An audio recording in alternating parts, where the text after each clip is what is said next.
à la fois je la vis déformée et captée par les prisons, les murs de la prison de l'ego,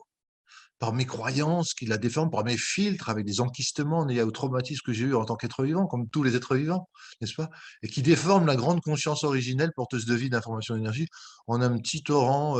plus ou moins, vivant, plus ou moins, heu, comment, heu comment clair, plus ou moins, raccordé autour, enfin bref.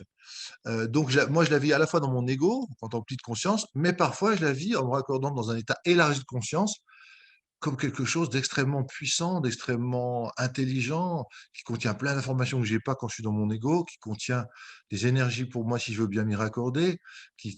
détient des secrets sur l'origine du monde, de l'univers et même sur la conscience qui est à l'origine de tout ça quand j'y remonte et quand je m'y fonds. C'est des petits moments très brefs, hein, qu'on peut avoir alors justement, lors de certaines pratiques spirituelles, avec ou sans substances psychédéliques.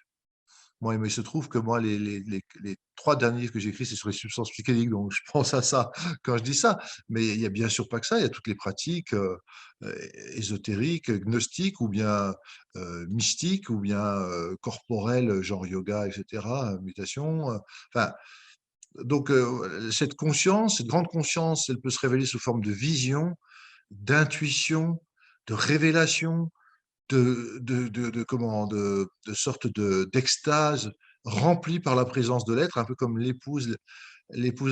l'aimée attend son amant, parce que c'est souvent ce qui est donné dans la mystique, c'est que le la petite conscience, c'est comme elle doit s'ouvrir comme,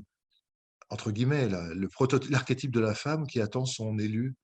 le prototype du dieu, quoi, et qui s'ouvre et qui reçoit son information et qui reçoit son amour et qui, passe au niveau de la ça s'appelle une apothéose, monter vers Dieu. Voilà, donc moi je la ressens surtout, moi je te rassure, hein, je la ressens surtout quand elle est sous forme d'ego, donc déformée, mais de temps en temps, ça m'arrive de la sentir plus pure, plus proche des origines